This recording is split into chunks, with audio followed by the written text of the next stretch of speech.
Hello, my name is Sam Robinson, and I am the Gnostic Syncretist, and this is the Gnostic Syncretist channel and podcast. Thank you for joining us tonight.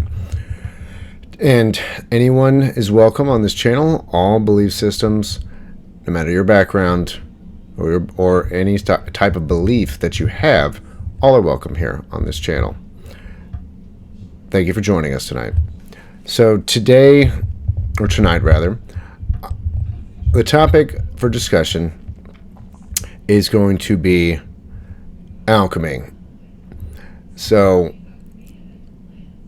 alchemical transmutation, the turning of lead into gold. What do these really mean, and how has it been largely misinterpreted, not only by the large body of people in the world, but major academics and scientists of the last 200 years have almost entirely misconstrued, misunderstood these concepts, and almost without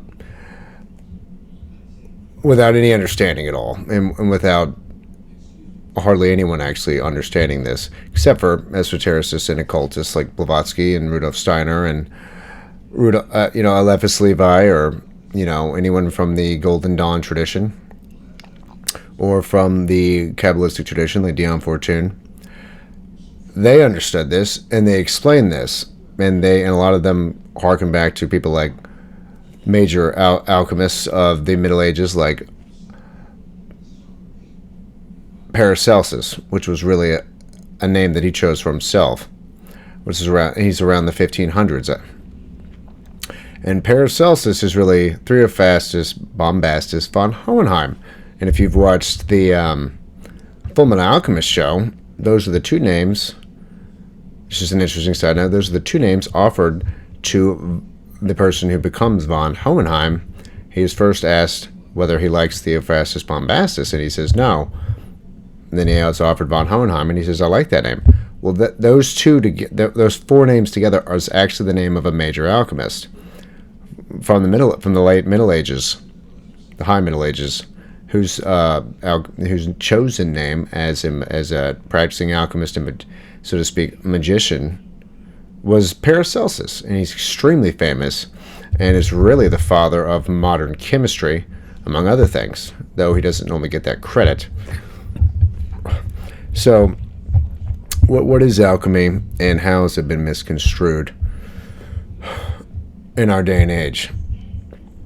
Now, there are definitely people that understand what it is now, but the average person, or the average intellectual, an academic of a much more materialistic mindset, which is unfortunately most of them, they don't think it has anything else to do except with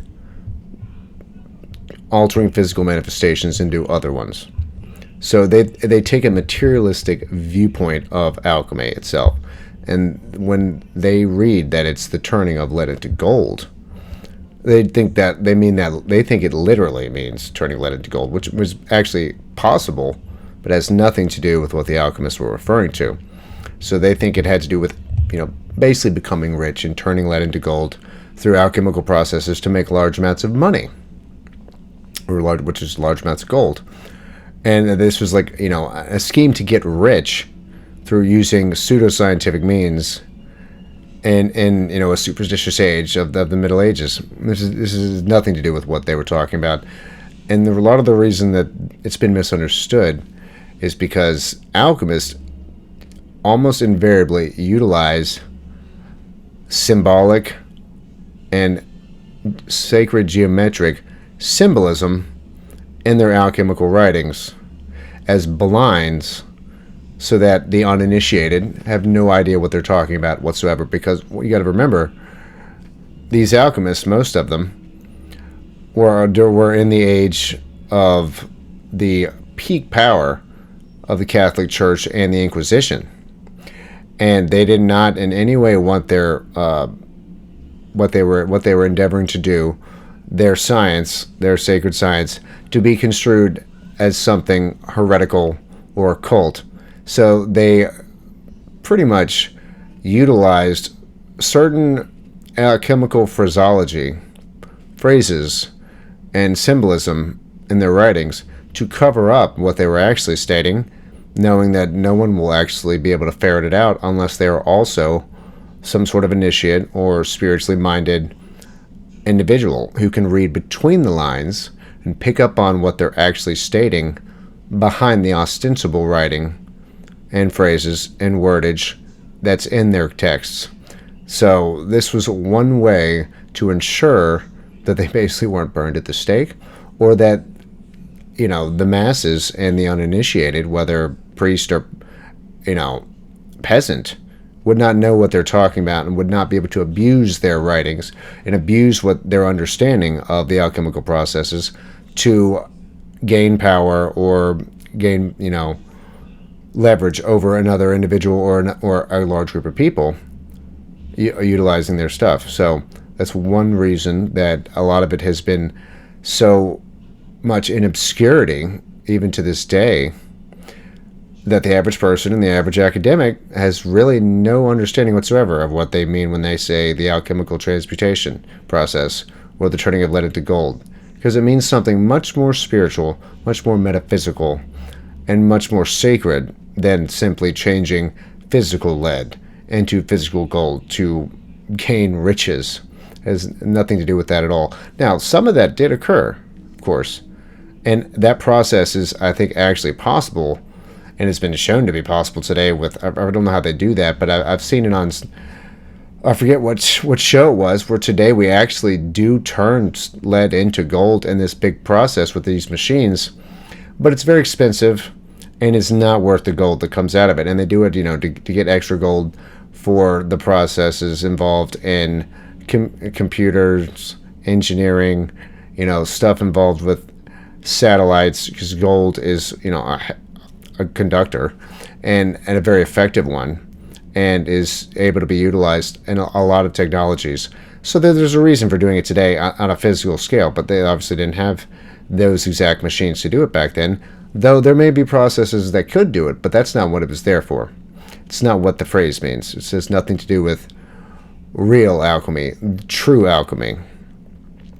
So what is true alchemy, and what does it actually have to, what does it involve, and what does it have to do with? What are they referring to when we talk about alchemy? It's really, in essence, an alchemy of the soul.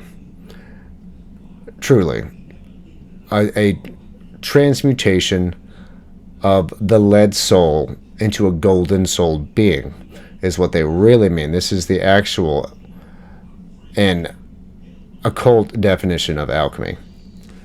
It's the self-development of your own soul, taking the lead soul of pre-initiation and transmuting it over time into an adept, an initiate, and a golden soul being of a much higher purpose, a much higher vibration, and a much higher altruistic mentality regarding the cosmos and the rest of humanity and the world itself. And this process is fundamental to esotericism and occultism in general. Alchemy is.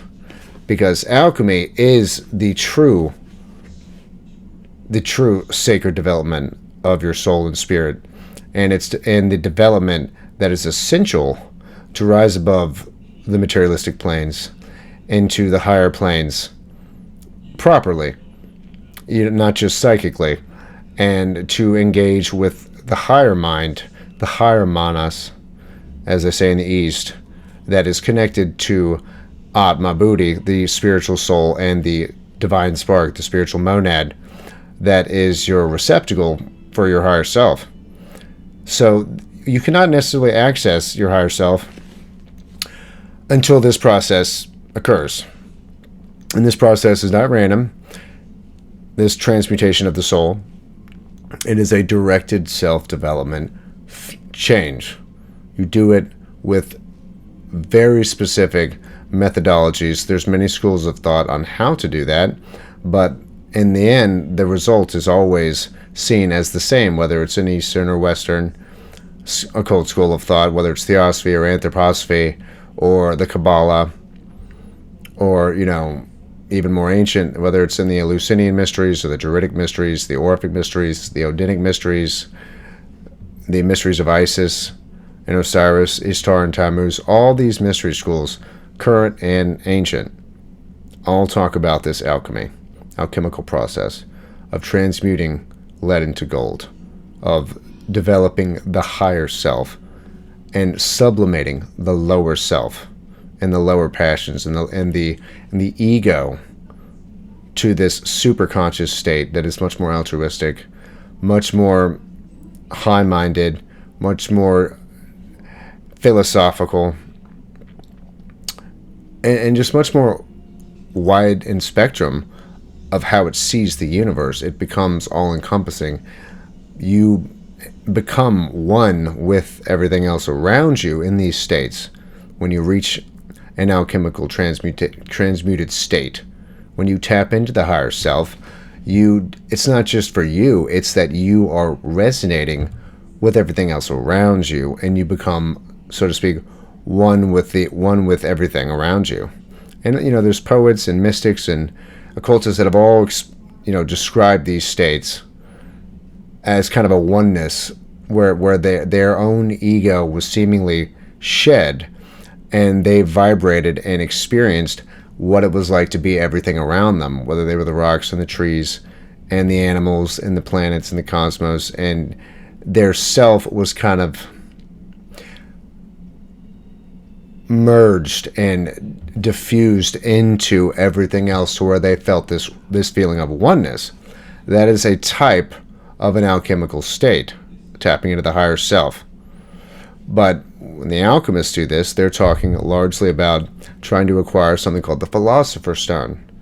And the Philosopher's Stone, the pearl of great price, is this pearl of the higher self, this tapping into your divine spark and monadic essence that is the receptacle of all your previous lives and all your past life memories, as well as all type of oneness with everything around you. And you can't stay in that state. That's not the point. No one can stay in that state, because you have to come back down to reality and the physical planes. But simply acquiring that state, even for brief moments, which get longer and longer, you become able to bring back with you the experience and the knowledge that you gain, and the widening of cosmic perception that occurs during these states of alchemical transmutation to the higher self. You bring back with you this knowledge of this oneness with everything, and you bring that perspective down back to the material plane, and it absolutely changes everyone that has this experience. Everyone that has it fundamentally changes. There's so many accounts of this throughout history, whether it's Jacob Boehme or Rudolf Steiner or Albertus Magnus or Paracelsus, whoever it is, or the Rosicrucians. They all, with the alchemical marriage of Christian von Rosenkreuz, all these are literally accounts of the turning of lead into gold, which is a soul change, a soul development change. So,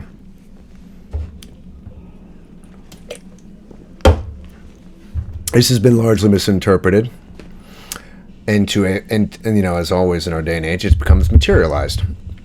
A lot of academics, intellectuals today, probably someone like a Richard Dawkins, really just cannot comprehend what they're actually saying, because they're so materialistically minded that they have basically insulated their own intellect and their own higher self from ever engaging with these concepts. And so conceptually, all they can conceive of is the materialistic side and never the metaphysical side. And even if they had an inkling of the metaphysical aspects of the alchemical process, they would either dismiss it, ridicule it, say it's superstitious, or say it's some sort of pointless endeavor and unnecessary and useless, unfortunately. But it is absolutely fundamental to any spiritually minded individual who's seeking truth and seeking knowledge of the occult type, and seeking their own self-development to understand what the alchemical process really signifies and symbolizes and how it works. It is a spiritual methodology of training the mind and training the soul to attain deeper and deeper states of consciousness until you reach what could be called superconscious state, and reach this, this intuitive spiritual state, what some people call Christ consciousness. And one method of doing this is utilizing the Kabbalah. This is Dion Fortune's mystical Kabbalah. It is one of the best methods of spiritual alchemy and the alchemy of the soul, because it's systematic.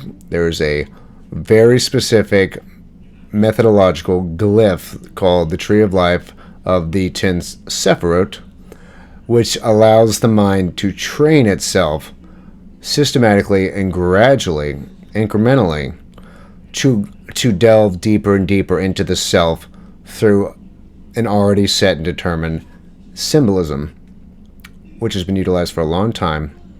Kabbalah's been around for a long time, and it's called by some people the calisthenics of the mind, or the calisthenics of the soul, which allows you to gradually increase your powers of perception and utilizing the correspondences on the tree, because there's 10 Sephirot: Kether, Binah, Chokmah, Chesed, Gabora. Then you have Tiferet, which is the Christ consciousness state, and then you have Had and Netzach and Yesod, and then Malkuth, and each one represents a state or condition of existence, going from Kether, which is the absolute, all the way down to Malkuth, which is the physical manifested plane that we're on right now.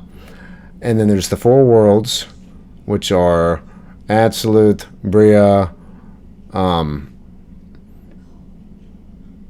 Yesera, and Asaya. And then there are also the three pillars, which is the left and the right side of the tree, and then the middle pillar going straight up, which is the pillar of mercy and the pillar of severity and the pillar of equilibrium or consciousness, which is right in the middle.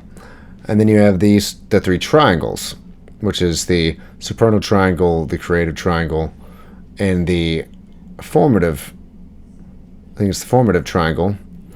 And then you have Malkuth's not involved in one of the triangles, and that's the first 9 Sephiroth. All these are really just ways of training the mind in evolving the soul powers, developing them through utilizing a glyph that has corresponding and correlating forces and types that are attributed to parts of the tree, because you can't study one without the other. You can't study Hod, the 8th sphere, without also knowing something about the Netzach or Yesod. And you can't study Geburah and Chesed, the 4th and 5th, without understanding the 6th Tiferet, which is the equilibrating sphere for those two forces. So on top of that, you also have, you place the 22, you place the tarot on the tree, along with the 12 signs of the zodiac, the 4 elements, and the original 7 spheres. And all these are basically ways to perform a calisthenics of the soul and of the mind, and you slowly build up corresponding concepts of the different forces involved on each one of these spheres in relation to the tarot or the zodiac or the elements. Oh, I forgot to mention the Hebrew characters are also on the tree. Every one of these is a way to gain further understanding of that state after you study it by itself, say the 10 Sephiroth. And you can only study them in relation to the other Sephiroth. But when you place these things on the tree, the tarot, the astrological signs, the 4 elements, and the Hebrew characters, they elaborate and draw out further corresponding concepts for each from wherever they're placed on the tree.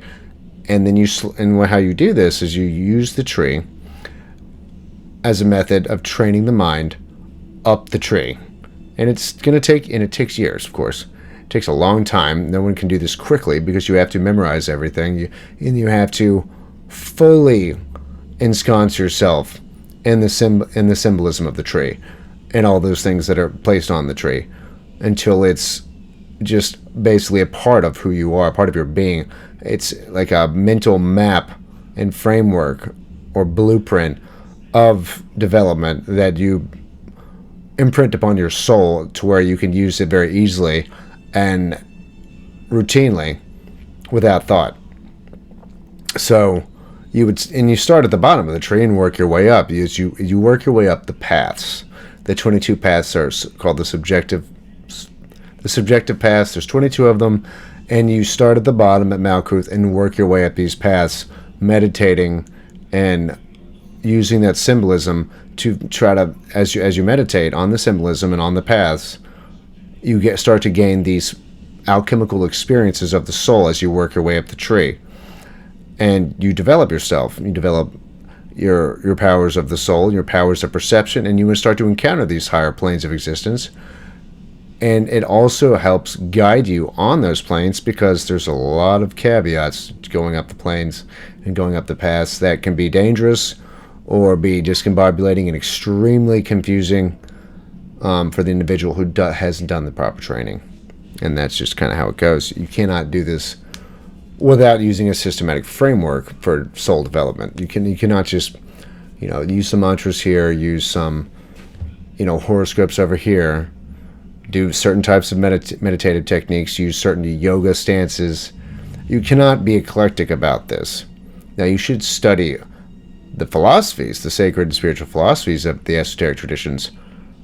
You should study most of them eclectically. But when it comes to developing the self, doing the alchemy of the soul, you must be systematic and choose a certain discipline to do that. Otherwise, you'll never get any results.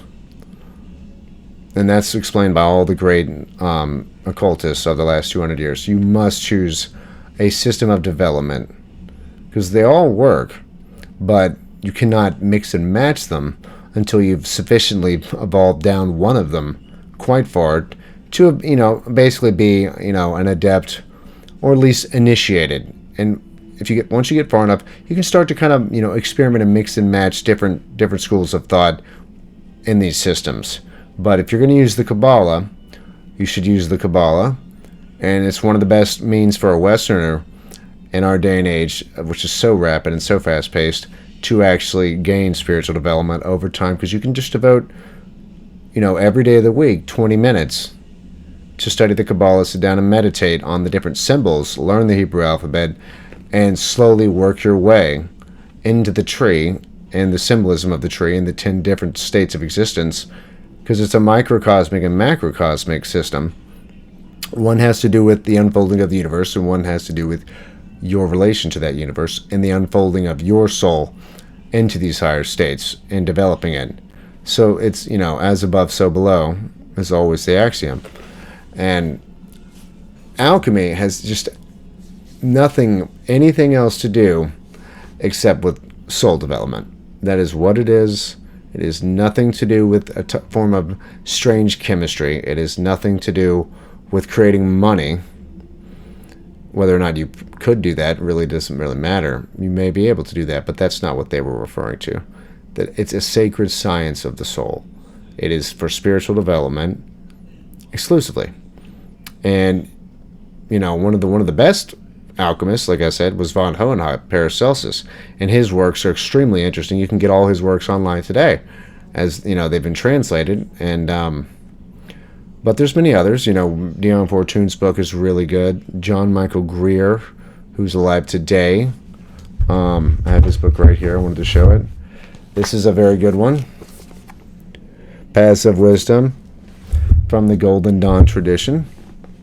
And then also uses the Kabbalah, but he kind of breaks it down into a more simplified method in teaching for the 21st century that is a little more digestible for a lot of people than, say, the Mystical Kabbalah by D.M. Fortune, which I like more than anybody else because she was a psychiatrist first, and the way she explains things is very sophisticated and very scientific in terms of phraseology and words and terminology.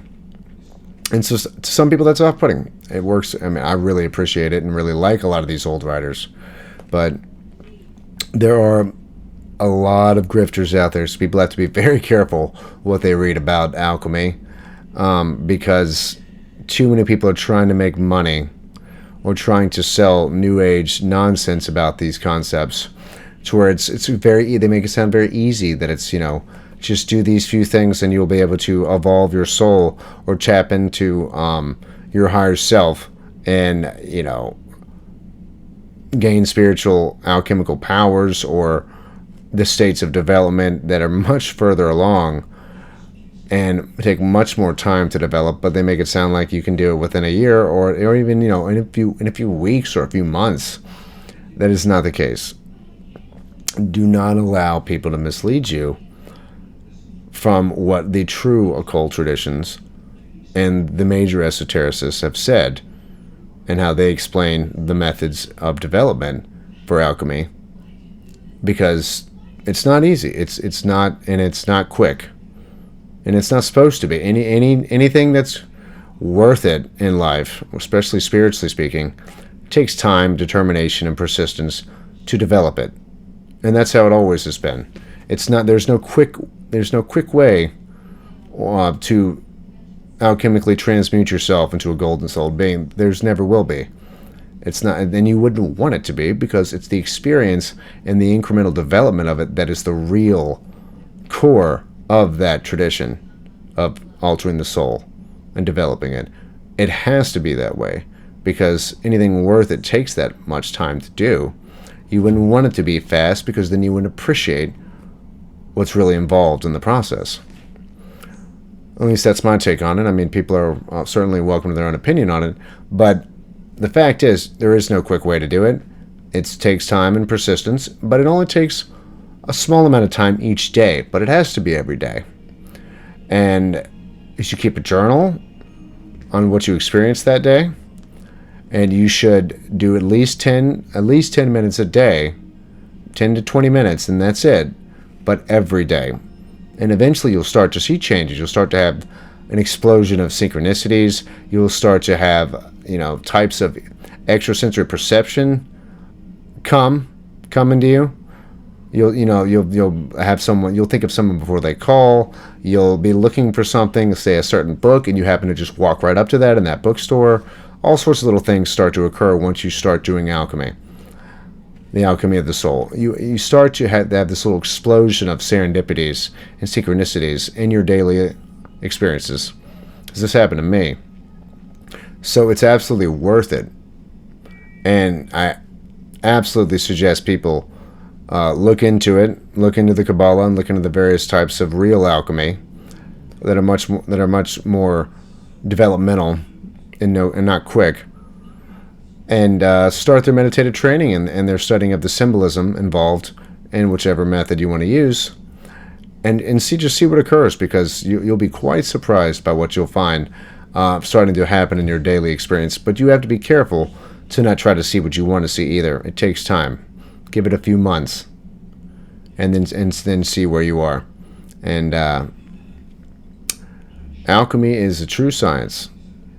It is not pseudoscience, and it is not a superstition of the Middle Ages. It is a metaphysical system of development to gain your higher self, to access your higher self.